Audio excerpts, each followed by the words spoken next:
மற்றும் ஒரு வீடியோவில் சந்திக்கிறதுல மிக்க மகிழ்ச்சி. இன்றைக்கி நம்முடன் இணைந்திருப்பவர் திருநெல்வேலியிலிருந்து திரு சூர்யா அவர்கள். சூர்யா, நீங்கள் உங்களை இன்ட்ரடியூஸ் பண்ணிக்கிறீங்க. வணக்கம். அனைவருக்கும் வணக்கம். சூர்யா என்னோட பெயர். அகில பாரதிய வித்யார்த்தி பரிஷத் ஏபிவிபி தேசிய மாணவர் அமைப்போட மாநில இணைச் செயலாளராக இருக்கிறேன். ஏபிவிபி தென் தமிழகத்தோட மாநில இணைச் செயலாளர். மனோன்மணியம் சுந்தரனார் பல்கலைக்கழகத்துல வரலாற்றுத்துறை படித்து முடித்திருக்கிற முதுகலை.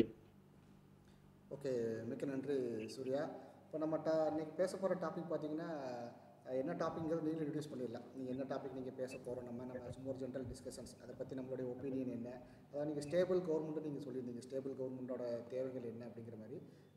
இப்போ நீங்கள் ஸ்டேபிள் கவர்மெண்டோட தேவைகள் என்ன அப்படிங்கிற உங்களுடைய கருத்து, உங்களுடைய பார்வையில் ஸ்டேபிள் கவர்மெண்ட்னா என்ன, அதோட தேவைகள் என்னங்கிறது நீங்கள் நினைக்கிறீங்க ஒரு யங்ஸ்டராக? ஏன்னா வந்து ஒவ்வொருத்தருக்கும் ஒவ்வொரு வியூ இருக்கும். அந்த யங்ஸ்டர்ஸ்க்கு ஒரு வியூ இருக்கும். ஒரு என்ன சொல்கிறது, மோர் தென் ரிட்டையர்ட் ஆன பர்சன்ஸை பார்த்தோம்னா அவங்களோட வியூ வேறு மாதிரி இருக்கும். இப்போ நான் நேற்று பேசும்போது இதே டாபிக் பற்றி இன்னொருத்தர் பேசுகிற ஒரு ரிட்டையர்ட் பர்சன்ட் பேசும்போது அவங்களோட வியூ வேறு மாதிரி இருந்தது. ஸோ அப்போ நான் ஒரு யங்ஸ்டர்ஸ்ட்டை பேசணும், இன்னும் கொஞ்சம் நமக்கு ஒரு வியூ கிடைக்கும் அப்படிங்கிறனால தான் வந்து ஒரு யங்ஸ்டரை நான் தேடும்போது நீங்கள் எங்களுக்கு கிடைச்சிங்க. ஸோ இப்போ உங்களுடைய பாயிண்டில் அது என்னன்னு நீங்கள் நினைக்கிறீங்க? ஸ்டேபிள் கவர்மெண்ட், அதாவது நிலையான அரசாங்கம் அப்படிங்கிற இதுல இளைஞர்களோட பிரதிநிதியா நான் பேசுறதுல முதல்ல வந்து மகிழ்ச்சி அடைகிறேன். அந்த மகிழ்ச்சியை எல்லாருக்கும் தெரிவித்துக் கொள்கிறேன். ஸ்டேபிள் கவர்மெண்ட், அதாவது அதை பத்தி நமக்கு ஒரு தெளிவான கண்ணோட்டம் இருக்கணும் இளைஞர்களுக்கு. அதுல பெரும்பான்மையான மாணவர்களுக்கு அதுல ஒரு தெளிவான கண்ணோட்டமும் இருக்குது. ஒரு நிலையான அரசாங்கம் அப்படிங்கிறது தான் அந்த ஸ்டேபிள் கவர்மெண்ட் அப்படிங்கிற விஷயம். ஒரு நிலையான அரசாங்கம் இருந்தால் மட்டும்தான் அந்த நாடு வளர்ச்சி பாதையை நோக்கி போக முடியும். அந்த நாடு உண்மையாகவே எல்லா துறைகளிலும் அது வெற்றி அடைய முடியும். இதற்கு நம்ம சில உதாரணங்களை பார்த்தோம் அப்படின்னா தெரியும். குறிப்பா சொல்லணும் அப்படின்னா, ஸ்டேபிள் இல்லாட்டா என்ன ஆகும் அப்படிங்கிறது நமக்கு வந்து முதல்ல நம்ம தெரிஞ்சுக்கணும். நம்ம உலக அரசியலை இன்னைக்கு பார்த்துட்டு இருந்தோம் அப்படின்னா, உலக அரசியல் மிகவும் ஒரு வருத்தத்துக்குரிய, சோகத்துக்குரிய விஷயங்கள் நிறைய உலக நாடுகள்ல பரவலா காணப்பட்டு இருக்கு. குறிப்பா சொல்லணும்னா நம்மளோட அண்டை நாடுகள்ல மிக ஒரு மோசமான சூழ்நிலை காணப்படுது. சமீப காலத்துக்கு முன்னால பார்த்தோம் அப்படின்னா இலங்கை அரசாங்கமா இருக்கலாம், இப்போ நடந்து கொண்டுட்டு இருக்கிற வங்கதேசத்துல இருக்கிற மாணவர்களோட புரட்சியா இருக்கலாம். அங்க ஒரு நிலையான அரசாங்கம் இல்லாம அந்த நாட்டோட பிரதமரே நாட்டை விட்டு வெளியே போகிற அளவுக்கு ஒரு சூழலை ஏற்படுத்துச்சு அப்படின்னா அதற்கான மிக முக்கியமான காரணம் என்ன அப்படின்னு பார்த்தோம் அப்படின்னா அந்த ஒரு நிலையான அரசாங்கம் இல்லாததுதான். நிலையான அரசாங்கம் அப்படின்னா அந்த நாடு நினைச்சா மட்டும் முடியுமான்னு பார்த்தோம்னா அந்த நாட்டுல சர்வதேச சதிகள்லாம் பல நாடுகள்ல ராஜாங்க கொள்கை, பல்வேறு நாடுகள் வந்து நம்ம நாட்டு வந்து நிலையான அரசு இருக்கக்கூடாது அப்படிங்கிற முயற்சிகள் நம்ம நாட்டுக்கு எதிரான நாடுகள் வந்து செயல்படும். அந்த செயல்பாடுகள்ல நம்ம நாட்டோட மாணவர்களும், குறிப்பா சொல்லணும்னா இளைஞர்கள் தான். ஏன் அப்படின்னா அந்த இளைஞர்கள்லாம் எல்லாம் நாட்டோட முக்கியமான சொத்துக்கள். அந்த இளைஞர்களை வச்சுதான் அந்த நாட்டுக்கு எதிராக செயல்படுத்துவதற்கு வந்து சர்வதேச சதிகள்லாம் நடக்கும். நம்ம நாட்டு மேலேயும் அதற்கான முயற்சிகள் நடந்துச்சு. அதை குறிப்பா பார்த்தோம் அப்படின்னா நம்ம நாட்டுல இப்போ தொடர்ச்சியா 3வது முறையாக என்டிஏ கூட்டணி வந்து வெற்றி பெற்றிருக்கு. ஆனா இந்த என்டிஏ கூட்டணி வந்து வெற்றி பெற்ற கூடாது அப்படிங்கிறதுக்காக மிகப்பெரிய அளவுல நம்மளோட எதிரி நாடாக இருக்கக்கூடிய, பக்கத்து நாடாக இருக்கக்கூடிய பாகிஸ்தானா இருக்கலாம், சீனாவா இருக்கலாம், உலக வல்லரசு என்று கூறப்படக்கூடிய அமெரிக்காவா இருக்கலாம், இந்த நாடுகள்லாம் நம்ம நாட்டுல மீண்டும் இந்த நிலையான அரசு அமைஞ்சிடக்கூடாது அப்படிங்கிறதுக்காக பல்வேறு நிதியுதவிகள் வழங்கப்பட்டதாக பல்வேறு செய்திகளும் பல்வேறு நிறுவனங்கள் கூறப்பட்டதையும் நம்ம வந்து தெரிஞ்சுக்கிட்டோம். இதனால மாணவர்கள் மத்தியில ஒரு தெளிவான கண்ணோட்டம் இருக்கணும். என்னைக்கு தான் நமக்குள்ள கருத்து வேறுபாடுகள், கொள்கை வேறுபாடுகள் இருந்தாலும் நமது உச்சக்கட்ட முயற்சியும் உச்சக்கட்ட நம்மளது பணிகளும் இந்த நாட்டோட வளர்ச்சி பாதைக்கு இருக்கணும் அப்படிங்கிறது. எந்த கொள்கைகளை பயணிச்சாலும், எந்த ஒரு சமயமோ சாதியையோ மதத்தையோ சார்ந்து இருந்தாலும் நமது உச்சக்கட்ட நோக்கம் நம்ம நாடு வளர்ச்சி பாதையில் இருக்கணும் அப்படிங்கிறதுல வந்து இருக்கணும். அப்படி நம்ம வந்து நாட்டோட வளர்ச்சியை சிந்திச்சா மட்டும்தான் நம்ம நாடு ஒரு நிலையான அரசு அமைக்க முடியும். நிலையான அரசு இல்லாட்டா நம்மகிட்ட என்ன எவ்வளவு பொருளாதாரம், எவ்வளவு தொழில் வளம், என்ன வளம் இருந்தாலும் அது பயனற்று போகும். ஏன் அப்படின்னு பார்த்தோம்னா இலங்கையை நம்ம பார்த்தோம்னா தெரியும். இலங்கை வந்து டூரிசத்துல ஃபர்ஸ்ட் இருந்துச்சு, மிகப்பெரிய அளவுல பொருளாதாரம் வரக்கூடிய ஒரு துறையா இருந்துச்சு. அது எவ்வளவுதான் பெரும்பான்மையா இருந்தாலும் அங்க நிலையான அரசு இல்லை அப்படிங்கிற ஒரே காரணத்தினால இன்னைக்கு பொருளாதாரத்துல மிகவும் பின்னோக்கி போயிட்டு அந்த இடத்துல கூட நிக்கல. இன்னும் அந்த நாடு மீண்டு வரும்னா 10க்கும் எவ்வளவு காலம் ஆகும் அப்படிங்கிறது சொல்ல முடியாது. அப்படி ஒரு சூழல் இருக்குது. ஆமாம். இப்போ இந்த பங்களாதேஷ் இன்சிடென்ட் பார்த்தா கூட அந்த ஸ்டேபிள் கவர்மெண்ட் இல்லை, ஒரே ஒரு ஓவர் நைட்டில் வந்து ஒரு மிகப்பெரிய விஷயங்கள் நடந்திருக்குது. அது ஒரு மிகவும் துரதிருஷ்டவசமான செயல் தான். அதனால் நிறைய பேர் நாட்டை இழந்து, சொத்தை இழந்து, கஷ்டப்பட்டு சம்பாரிச்சதெல்லாம் வந்து ஒரு நாள் நைட்லேயே போயிடும். செக்யூரிட்டி கிடையாது. இது வரைக்கும் இறந்தவங்களோட கவுண்ட் பார்த்தா மோர் தென் 400 மேலே இருக்குது. ஸோ இந்த மாதிரி சுச்சுவேஷன் வந்து ஒரு ஸ்டேபிள் கவர்மெண்ட் இருந்திருந்தால் அது நடந்திருக்காது நீங்கள் சொல்கிறீங்க, அப்படி தானே? கண்டிப்பா. ஓகே. ம் ம் ம் இப்போ இதே அந்த மாதிரி நேற்று சொல்லுங்கள் சொல்லுங்கள். அந்த பங்களாதேஷோட பிரச்சனைகள் நீங்க பாத்தீங்கன்னா கூட அங்க பிரச்சனை ஏற்படுவதற்கு அந்த நாட்டோட மாணவர்களை பயன்படுத்தினது யார் அப்படின்னு பார்த்தோம் அப்படின்னா அது பாகிஸ்தான் அரசும், அது போக பல்வேறு உலக நாடுகள வல்லரசுன்னு சொல்லி கொடுற நாடும் அந்த நாட்டுல அமைதியா இருக்கக்கூடாது அப்படிங்கிறதுல அவங்க வந்து ஒரு செயல்பாட்டா இருந்தது கூட சமீபத்துல வெளிவந்த செய்தி. ஏன்னா இது வெறும் வந்து மாணவர்களுடைய போராட்டம் மட்டும் சொல்ல முடியாது. ஏன்னா மாணவர்களோட போராட்டம் வந்து அந்த கோட்டா சிஸ்டத்தை ஒழிக்கணும் அப்படின்னா அது மட்டும் ஒழிச்சதுக்கப்புறம் அது வந்து இயல்பு நிலைக்கு திரும்பி இருக்கணும். ஆனால் மாணவர்கள் வந்து இது மாதிரி கத்தி எடுத்து குத்துறதும், அந்த வேண்டலைசிங் என்ன சொல்கிறது, எல்லாத்தையும் அடித்து நொறுக்கிறதும் அதை எந்த ஒரு மாணவர்களும் செய்யக்கூடிய செயல் கிடையாது. அப்போ இதுக்கு பின்னாடி கட்டாயம் வேற ஒரு சக்தி இருக்கும் அப்படிங்கிற மாதிரி நமக்கு நிறைய நம்ம நியூஸ் பேப்பர் பார்க்குறோம், நிறைய விஷயங்கள் நம்ம கேள்விப்படுறோம். அதில் உண்மை இருக்குன்னு நினைக்கிறீங்களா? ஏன்னா நீங்கள் ஒரு மாணவர், நீங்கள் மாணவராக இருந்துக்கிறீங்க. இப்போ வந்து சமீபத்தில் தான் நீங்கள் டிகிரி முடிச்சிருக்கிறீங்க. இப்போ உங்களோட மாணவர்களுடைய பார்வையில் கட்டாயம் வந்து மாணவர்களுடைய ஒரு போராட்டத்தை எடுக்கிறாங்கன்னா அந்த போராட்டம் வந்து வெற்றி அடைஞ்ச உடனே வந்து இயல்பு நிலைக்கு நம்ம சக்ஸஸ் ஜெயிச்சிட்டோங்கிற உடனே அப்போ இயல்பு நிலைக்கு திரும்புகிற மாதிரி தான் இருக்கணும். இது அதுக்கப்புறம் தான் வந்து ஒரு என்ன சொல்கிறது, ஒரு ஒரு ஒரு ஒரு நகரத்தை, ஒரு தலைநகரையே சூறையாடுறாங்க. என்ன சொல்கிறது, எல்லாம் தப்பிச்சா பிழைச்சா போதும். அதில் ஒரு மைனாரிட்டிஸ் பார்த்தீங்கன்னா வந்து சேஃப்டி இல்லை.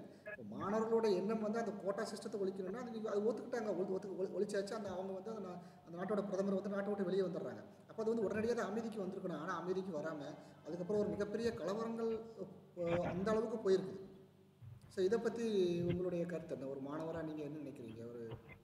என்ன விஷயம் அப்படின்னா நம்ம ஏற்கனவே முன்னால சொல்லும் போதே நம்ம சொல்லியிருந்தோம். என்ன அப்படின்னா ஒரு நாட்டுல அமைதி இருக்கக்கூடாது அப்படிங்கிறதுக்காண்டிதான் நம்ம நாட்டுல உள்ள எந்த நாட்டுல உள்ள இளைஞர்களை தான் முக்கியமா வந்து ஃபர்ஸ்ட் வந்து ஒரு இளம் ரத்தம் நாட்டுக்காக உழைக்கணும் அப்படின்னு சொல்லிட்டு வந்து நிறைய விஷயங்கள் பண்ணுவாங்க. ஆனால் தூண்டி விட்டா போதும். அப்படி ஒரு செய்தி தான் பங்களாதேஷ்லயும் நடந்துச்சு. அந்த பங்களாதேஷ்ல நடக்கும்போது என்ன ஆகுது அப்படின்னு பார்த்தோம் அப்படின்னா அவங்களோட நோக்கம் அந்த கோட்டா இந்த விஷயங்கள்லாம் இருக்குது. அவங்களோட போராட்டம் வந்து முதல்ல அந்த கோட்டா இந்த விஷயங்கள்ல வந்து வரவேற்கக்கூடிய விஷயமா தான் ஒரு மாணவரா, இந்திய மாணவரா கூட பார்க்கும்போது அதோட விஷயங்கள்ல நமக்கு கருத்து இருந்துச்சு. ஆனா அதே நிலைமை அந்த நாட்டோட இறையாண்மைக்கும் அந்த நாட்டோட பொது சொத்துக்களை சேதம் விளைவிக்கும் போதுதான் அதோட தன்மையே மாறுச்சு. குறிப்பா சொல்ல போனோம்னா மாணவர்களை வச்சுதான் அது இந்தியாவிலயும் நடந்துட்டு இருக்கு. ஆனா நம்ம இந்திய அரசு அதுல முழு கவனம் செலுத்தி முடிஞ்ச அளவுக்கு வந்து அதை கட்டுப்படுத்திட்டு வராங்க. உள்துறை அமைச்சகம் அந்த அளவுக்கு ஸ்ட்ராங்கா இருக்குது. வெளியுறவுத்துறை அமைச்சகம் ஜெய்சங்கர் போன்ற மிகப்பெரிய ஜாம்பவான்கள்லாம் இருக்கிறதுனால நம்ம நாட்டுல அந்த நிலையை ஏற்படுத்துவது வந்து அந்நிய நாடுகளுக்கு ரொம்ப இதா இருக்குது. குறிப்பா வங்கதேசத்தை பத்தி சொல்ல போனோம் அப்படின்னா மிகவே ஒரு வருத்தக்குரிய விஷயம். மாணவர்கள் அப்படின்னாலே மிகப்பெரிய சக்தி. மாணவர் சக்தி தான் ஒரு தேசத்தோட சக்தி அப்படின்லாம் குறிப்பிட்டு வரோம் நம்ம. ஆனா அப்படி ஒரு சூழல் நம்மளோட அண்டை நாட்டுல நடக்கிறது வருத்தத்துக்குரிய செய்தியா இருக்கு. மாணவர்கள் இதுல இரையாக்கப்பட்டிருக்காங்க. அதாவது மாணவர்களை ஒரு தூண்டுகோலா பயன்படுத்தி சர்வதேச அரசியல்ல வந்து சில நாடுகளோட தூண்டுதலாலதான் இந்த செய்தி நடந்துட்டு இருக்கு. இப்ப தொடர்ச்சியா அந்த வன்முறை போயிட்டே இருக்கு. குறிப்பா சொல்லணும்னா அங்க மைனாரிட்டியா இருக்கிற இந்து மக்களை போக்கஸ் பண்ணி அங்க மிகப்பெரிய ஒரு பெண்களுக்கு எதிரான செயல்பாடுகள் நடக்குது. இது வந்து இந்திய அரசு வந்து முக்கியமா கவனம் செலுத்திட்டு இருப்பாங்கன்னு நம்புறோம். 1971 இதே போல மாணவர்களாலதான் இந்த அரசு அமைஞ்சிச்சு. அதாவது அந்த நாடே உருவாச்சு. ஆனா அந்த நாடு இன்னைக்கு அதே மாணவர்களோட சக்தியால அழிஞ்சிட்டு இருக்கிறது அப்படிங்கிறது மிகவும் ஒரு கவலைக்குரிய விஷயமா இருக்குது. ஒரு வருத்தமான செய்தி தான். அந்த நிகழ்ச்சி வந்து உண்மையாக ஒரு வருத்தமான செய்தி. இது வந்து எந்த ஒரு நாட்டுக்கும் நடக்கக்கூடாது. இப்போ நேற்று பார்த்தீங்கன்னா சல்மான் குர்ஷித், காங்கிரஸோட மூத்த நிர்வாகி, அவர் என்ன சொல்கிறார் அப்படின்னா இது பங்களாதேஷில் நடந்த மாதிரி சல்மான் குர்ஷித் மட்டும் அவர் மட்டும் கிடையாது, நிறைய காங்கிரஸ் தலைவர்கள் இது வந்து பங்களாதேஷில் மட்டும் நடக்கும்னு நினச்சிட்டு இருக்காதீங்க, நம்ம நாட்டிலே நடக்கும், அதுக்கான சூழ்நிலைகள் இங்கே உருவாகிட்டு இருக்குது. என்ன சொல்ல, இங்கே ஒரு மாணவர்களை தூண்டுற மாதிரி அவர் பேசுகிறாரு. ஸோ இது வந்து உண்மையாக கண்டிக்கத்தக்கது. இப்போ இவர் சல்மான் குர்ஷித் அவரோட பார்வையிலேருந்து இங்கே இது மாதிரி நடந்துராதான்னு இயக்கத்தில் நிறைய பேர் இருக்கிறாங்க. ஸோ இந்த மாதிரி ஒரு சுச்சுவேஷனில் நீங்கள் ஒரு மாணவர்களுக்கு நீங்கள் ஒரு போஸ்டிங்கில், நீங்கள் ஒரு பதவியில் இருந்திருக்கிறீங்க, மாணவர் தலைவராக இருந்திருக்கிறீங்க. அப்போ நீங்கள் இப்போ ஒரு ஆப்போனன்ட் வந்து இங்கேயே ட்ரிகர் பண்ணுறதுக்கான ட்ரை பண்ணுறாங்க. ஏன்னா அந்த நேற்று நியூஸ் பேப்பரில் பார்க்கும்போது அவர் பேசுகிறாரு. அவர் ஒரு புத்தக வெளியீட்டுக்குள்ளே போகிறாரு. புத்தக வெளியீட்டுக்குள்ளே போனால் அவர் புத்தகத்தை வெளியிட்டு வந்து வரலாம். அங்கே போய் வந்து இங்கேயே காஷ்மீர்லேயே நீங்கள் அமைதியாக இருக்குன்னு நினைக்காதீங்க, இங்கேயும் வந்து பங்களாதேஷ் மாதிரி நடக்கணும் அவங்க தூண்டி விடுற மாதிரி பேசுகிறத வந்து ஒரு மாணவராக நீங்கள் பார்த்துட்டு நீங்கள் அந்த உங்கள் மாணவர்களுக்கு நீங்கள் என்ன சொல்ல விரும்புகிறீங்க? அதாவது மாணவர்களாக வந்து நம்ம வந்து இந்த நாட்டை பத்தி மிக கவனமா வந்து யாரு என்ன விஷயங்களை பேசுறாங்க அப்படிங்கறதுல நம்ம கவனம் செலுத்தணும். குறிப்பா சொல்ல போனோம்னா ஒரு காலத்துல காங்கிரஸ்ல தான் மிகப்பெரிய தலைவர்கள்லாம் இருந்தாங்க. நாட்டுக்கு சுதந்திரத்துக்கு நிறைய பேர் போராடி இருக்காங்க. அதோட பங்களிப்பு பெருமளவுல இருந்துச்சு.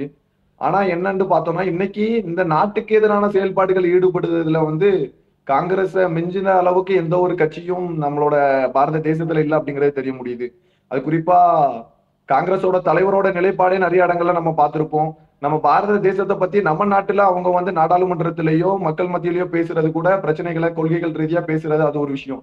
ஆனா வந்து வெளிநாட்டிலேயே போய் நம்ம நாட்டை பத்தி தரக்குறைவாக பேசுற கட்சியோட தலைவரே அப்படி இருக்கும்போது அதுல இருக்கிற கூடிய மற்றவர்களுடைய நிலைப்பாடும் அதே போலதான் இருக்கும் அப்படிங்கறதுல வந்து நம்ம வந்து தெளிவா இருக்கணும். இவர்களோட ஆசை வந்து அந்நிய நாடுகளோட செயல்பாடுகளை வந்து நிலைநிறுத்துவதாக தான் இப்ப சமீப காலமா போய்கிட்டு இருக்கு. அதுல வந்து மாணவர்கள் கவனம் செலுத்தணும். குறிப்பா மாணவர்களிடையும் ஒரு விழிப்புணர்வு இருக்கணும். நம்ம நாட்டுக்கு சுதந்திரம் சும்மா கிடைக்கல. மிக நீண்ட கால போராட்டம். முதல்ல முகலாயர்கள், அதற்கப்புறம் பிரிட்டிஷ் அப்படின்னு சொல்லிட்டு தொடர்ச்சியா நம்ம நாடு வந்து நீண்ட காலமா பல நூற்றாண்டுகள் அடிமைப்பட்டிருந்து. ஆனா இன்னைக்கு சமீப காலமா தான் வளர்ச்சியை நோக்கி போயிட்டு இருக்கு.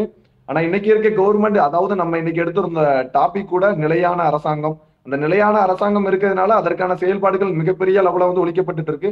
மாணவர்கள் இப்படி உணர்ச்சிகரமாக பேசக்கூடியவர்களோட பேச்சை கேட்டு பின்போகாம அவர்களோட நிலைப்பாடுகளையும் உலக அளவுல உலக அரங்கல்ல அவங்க என்ன செயல்பாடுகளை ஈடுபடுறாங்க அப்படிங்கறதுல கவனம் செலுத்தி நம்ம யாருக்கு சப்போர்ட் பண்ணணும், யாருக்கும் எந்த ஒரு அரசியல் பின்புலத்துக்கும் நம்ம போவதை காட்டிலும் நம்ம நாடு வளர்ச்சி பாதைக்கு போகணும் அப்படிங்கறதுல யார் அதற்காக செயல்படுறாங்களோ அவங்க பின்னால எப்பவுமே இளைய சமுதாயமும் மாணவ சமுதாயமும் இருந்தால் மட்டும்தான் அப்துல் கலாம் கூறிய இந்தியா வல்லரசாகும்.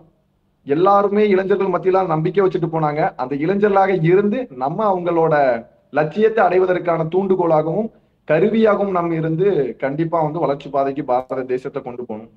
கட்டாயம் கட்டாயம். நீங்கள் சொல்ல வர்றது வந்து don't go against of your country whatever it may be. என்ன நடந்தாலும் நீங்கள் நாட்டுக்கு எதிராக போகாதீங்க. கருத்துக்கள் வேறுபாடுகள் இருந்தாலும் உங்களுக்கு ஒரு கருத்து இருக்கலாம், நமக்கு ஒரு கருத்து இருக்கலாம், இன்னொருத்தருக்கு ஒரு கருத்து இருந்தாலும் don't go against of your country. நீங்கள் வசிக்கின்ற நாட்டுக்கு எதிராக போகக்கூடாது அப்படிங்கிறது அந்த மாணவர்களும் என்ன சொல்கிறது ஈடுபடக்கூடாது ஒரு சில பேர் தூண்டுதலின் பேருங்கிறத நீங்கள் சொல்ல வரீங்க. கரெக்டுங்களா? கண்டிப்பா. Okay okay. தேங்க்யூ சூர்யா. உங்களோட கருத்துக்கள் பகிர்ந்து கொண்டது மிக்க நன்றி. மற்றும் ஒரு டாப்பிக்கில் நம்ம கூடிய விரைவில் சந்திப்போம். தேங்க்யூ. நன்றி.